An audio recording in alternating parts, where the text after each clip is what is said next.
pasamos al siguiente bloque. Es el turno de la miel.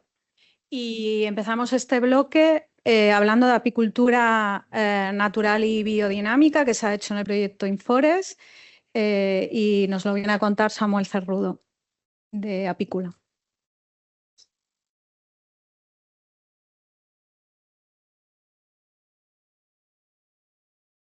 Hola, bienvenidos y gracias por estar aquí y a los que están también en sus casas.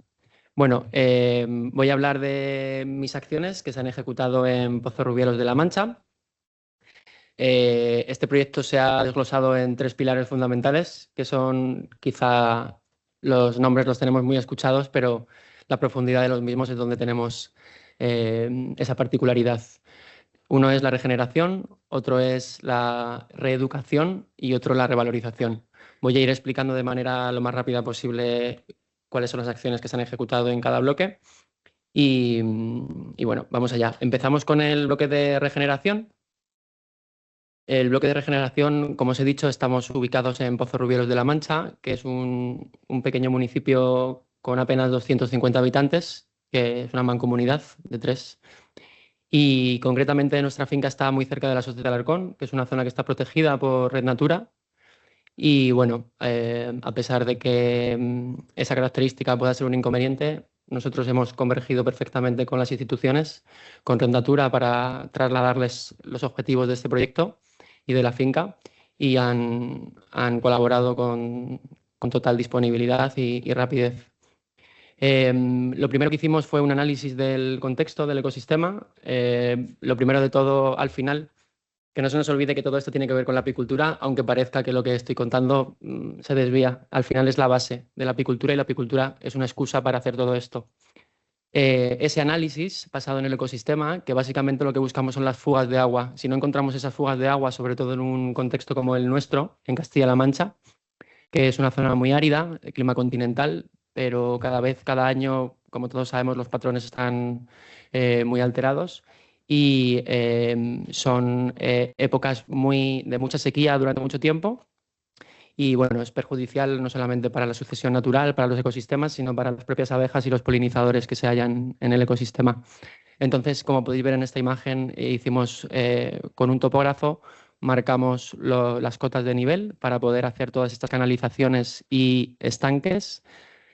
Todo está comunicado porque se trata de que por donde caiga el agua, que al final hemos buscado los puntos de fuga, como os he dicho, que son vaguadas, zonas por donde la escorrentía estaba muy evolucionada, y hemos ido, digamos, bloqueando, para que me entendáis, todas esas zonas y reteniendo agua, que el objetivo principal es recuperar esos estratos más profundos de humedad para realmente potenciar la sucesión natural y que, aunque tengamos episodios muy contrastados, el ecosistema sea suficientemente resiliente y tenga los recursos a pesar de la brusquedad, ¿no?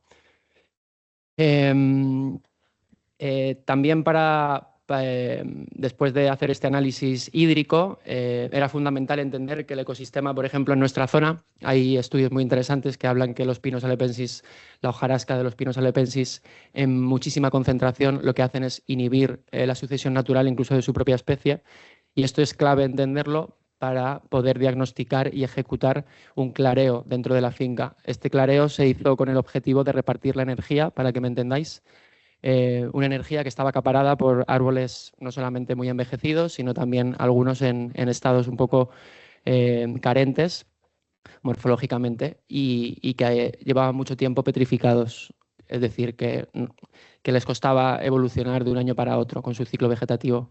Entonces, quitamos principalmente Pinus alepensis, hicimos también clareos y podas de encinas, intentamos mantener los enebros y las sabinas, que son especies que, aunque las tenemos, son las menos extendidas dentro de la finca.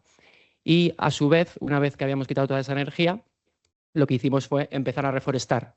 Traímos un diseño que se basó en una similitud metabólica y también en especies que en algún momento han estado en nuestro ecosistema, aunque se hayan ido o que están cerca de nuestros ecosistemas. Aquí tenéis la lista de 33 especies. Esto solamente fue de plantel forestal. Luego hubo una parte también en forma de semillas, de revegetación, muy importante sobre todo para esos estratos más primarios y anuales, para que tengan un impacto más inmediato sobre las abejas y los polinizadores.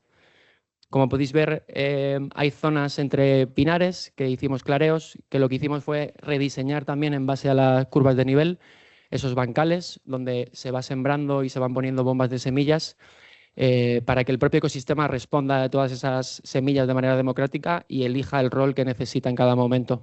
Hay semillas que se han sembrado hace varios años, por ejemplo, y que han empezado a salir este año, como la ruda, y otras especies que son más inmediatas. Vale, las herramientas que hemos utilizado para hacer esta similitud metabólica, se me estaba escuchando bien, ¿verdad? Vale.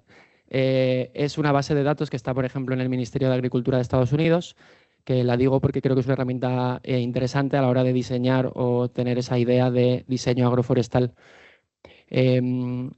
Antes de continuar, las especies que hemos elegido tienen varias funciones. Funciones ecosistémicas, funciones para que abastezcan al humano, funciones para la fauna también y también para ese aporte apícola, ¿no? En cuanto a las mieles, podemos diseñar nuestra propia miel en base al diseño de nuestro ecosistema y eso es algo que el apicultor tiene que entender porque parece que estamos todos compitiendo entre todos y es un concepto que a mí, con el perdón, me parece un poco absurdo, teniendo en cuenta la complejidad de nuestros ecosistemas y la complejidad y la particularidad que le puedes dar a tu propio ecosistema teniendo estas bases, ¿no? Esta base de datos lo que te agrupa son los metabolitos de las especies. Podemos encontrar las más conocidas y más demandadas. Si nos ponemos muy nicho o muy puros, evidentemente tiene carencias esta base de datos, no están todas las especies del mundo. Pero a través de esta base de datos y la inteligencia artificial podemos ir descargando todos los metabolitos que están en el ciclo vegetativo de cada especie y entender qué necesita la raíz, qué necesitan las hojas, los frutos, las flores, etcétera. Y a través de este conocimiento proponer a la inteligencia artificial con estos datos que haga una comparación analítica y vea la similitud metabólica. Vamos a entender incluso si en algún momento tiene una demanda puntual de ciertos nutrientes y sabemos que tenemos que tener cuidado en ese aspecto. No me alargo mucho más. Otra herramienta que está muy bien, pero que esto es más de análisis y de continuidad a largo plazo, porque tenemos en poco tiempo, en 2 años es muy complicado poder sacar resultados. Esto es el Sentinel, no sé si la gente lo conoce, pero es una herramienta muy sencilla que podemos darle un punto de partida para saber realmente cómo está nuestro ecosistema y saber los puntos débiles y los puntos más húmedos, donde quizá podemos coger microbiología, suelos que ya están más estructurados bajo las encinas y trasladarlos como si fueran células, como si fuera un virus, para que me entendáis, desde el buen sentido, por toda la finca y acelerar esos domos de vida que tenemos. Aquí se pueden ver claramente pues, los 4 parámetros que hay, que bueno, no me voy a poner a explicarlos. Es muy importante en esta regeneración, ¿no? La apicultura no se basa en cuidar a las abejas únicamente, se basa en entender su ecosistema y entender que esa base de vida no solamente está focalizada para la apicultura como apicultor, sino que tenemos que ampliar nuestra mira y entender que el ecosistema es el hogar, que aunque nosotros decidamos hacer apicultura, si ese ecosistema no tiene salud, ninguna usufructo va a tener futuro y va a ser dependiente de insumos, que es básicamente lo que estamos viviendo desde hace muchas décadas. Estas son imágenes de polinizadores en la finca, fotografiadas estos años. Y bueno, para nosotros es muy importante que haya esta biodiversidad y que no se entienda desde la apicultura que hay enemigos. Nosotros no tenemos enemigos, ni siquiera las avispas, tienen su propio rol y su propia función y es importante que todo esto se traslade. ¿Dónde se traslada? Se traslada en el bloque de reeducación. En este bloque de reeducación no solamente hay una nueva praxis apícola, sino que también hay una parte de reeducación para las personas interesadas, las nuevas generaciones, apicultores que ya están en el propio oficio y hacer una actualización, ¿no? Conocimientos que están quizá obsoletos. Esta reeducación, hemos tocado, en los cursos se habla de muchos temas, pero tocamos la biodinámica, cómo podemos transicionar a las colmenas, ¿no? Porque esto es muy importante que lo entendamos. Por muy pureta que suene todo esto, esto no es de la noche a la mañana. Esto requiere de una sucesión, de una transición muy tediosa y que tenemos que ser conscientes de ella porque si no nunca vamos a conseguir resultados y vamos a estar siempre apelando a las tiritas y a la inmediatez. Como podéis ver, dentro del proyecto aplicamos nuevas colmenas para que se entienda que la apicultura se puede plantear desde la cosa más básica, que es su propio hogar, ¿no? Algo tan fundamental como su colmena. Actualmente sufre una carencia porque la industria solamente se dedica a hacer colmenas muy finas. Hay estudios que ya han demostrado que lo que conocíamos como la invernada de las abejas es un estado de supervivencia de las propias abejas y nosotros lo veíamos a la ligera como si no pasara nada y realmente se están muriendo de frío. Es simplemente que se están agrupando como harían unos pingüinos o nosotros en la montaña. Estas colmenas que veis, algunas son de cáñamo, que vienen de Alemania, hechas por unos chicos jóvenes que han estado varios años probándolas allí. Ellos tienen inviernos mucho más duros que los nuestros, tienen nieve y nos parecía interesante. Esta colmena concretamente tiene una doble función. Principalmente es recuperar la epigenética natural de las abejas, pero también aportar esa parte productiva. Entonces, esta colmena que veis, la de la derecha, que parece como un árbol redondo, simulándolo, la parte de arriba, el chamber que se llama, es donde se recolectarían las reservas, que ahora vais a entender más adelante lo importante que es dónde se sitúan las reservas.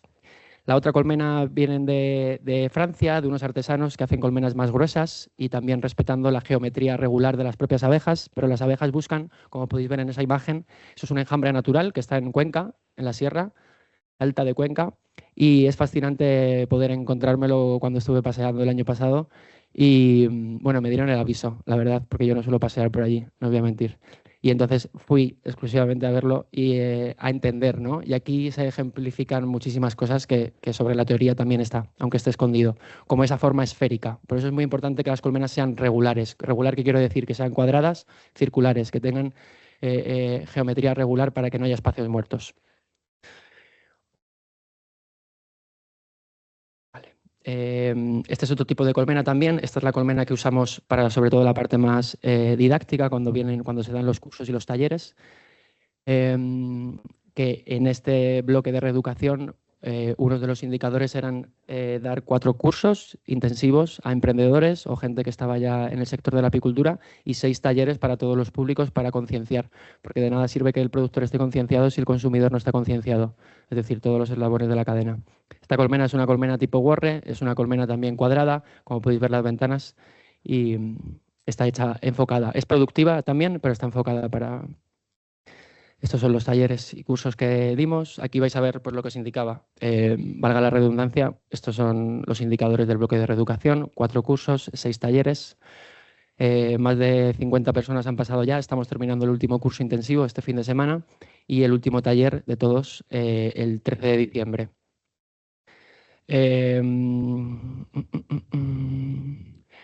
Los talleres, ¿vale? Dentro también del bloque de reeducación había como indicadores 2 videotutoriales, los cuales uno ya están publicados en internet, en la página de CTFC, como podéis ver.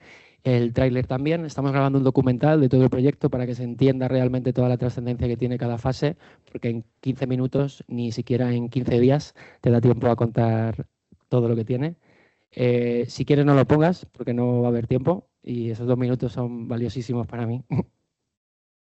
Gracias. Y vamos con el último bloque, el bloque de revalorización, que es igual de importante que nuestros compañeros ya lo han comentado desde otros proyectos y acciones. De nada sirve que tengamos una muy buena praxis respetuosa en el ecosistema, una buena gestión que promueva la sucesión natural, tener productos más puros, si no sabemos llegar al consumidor, si no sabemos trasladar la información que tenemos, porque muchas veces lo que hay es ignorancia, con todo el respeto del mundo, y tenemos una obligación, una responsabilidad como productores propietarios de comunicar con eficacia todo lo que se hace, porque si no se comunica con eficacia es cuando existe realmente la competencia por otras fuentes donde trabajan de manera más superficial y arrastran toda la clientela. Nosotros, por suerte, cada vez, y animo, ya que estoy aquí, animo a que cada vez haya más apicultores. Hemos conseguido 2 apicultores que se den de alta con el REGA y que empiecen a hacer la transición, y otros apicultores que ya tienen su propio REGA y que quieren implementar las acciones que hemos hecho en el bloque de regeneración. ¿Cómo revalorizamos la apicultura? Pues muy sencillo, haciendo análisis de laboratorio. Abrazamos la ciencia porque trabajemos en el campo no tenemos que ser, con todo el respeto del mundo, paletos con boina, sino que podemos abrazar todos los nuevos avances que existen. Nosotros nos hemos centrado en analíticas analíticas muy concretas, que son espectro de aminoácidos, por ejemplo, lo cual ha sido muy interesante porque hemos hecho una comparativa de mieles de todo Castilla-La Mancha y concretamente la miel de este proyecto ha dado parámetros de prolina y otros muchos aminoácidos bastante más altos, y lo cual indican que las abejas se están defendiendo o están de algún modo gesticulando sus necesidades.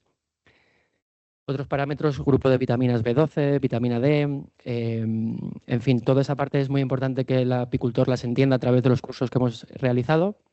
Hemos enseñado también a la dirección creativa, algo que no existe dentro de la gente que vive el campo y que es de unos pocos, pero debería ser de todo el mundo, entender el proceso, cómo trasladar tu praxis y ejemplificarla a través de un logo, a través de una imagen corporativa. Y básicamente termino con esto, que al final lo más importante es trasladar en este proyecto a los apicultores que sepan cómo gestionar sus productos, y hay una alta demanda de este tipo de miel. En Estados Unidos, en Canadá y en Japón se vende más de $100 el kilo. Yo concretamente la llevo vendiendo 7 años a 40 euros el kilo y estoy todos los años con muchísima demanda. Yo creo que o vislumbro esta acción no desde la masificación, sino de ser muchas personitas, ojalá que sean jóvenes, que se localicen en distintos puntos, radios pequeños, pero todos produciéndose a la par, como haría una colmena y como actúa una colmena. Y ya no me enrollo más y muchas gracias.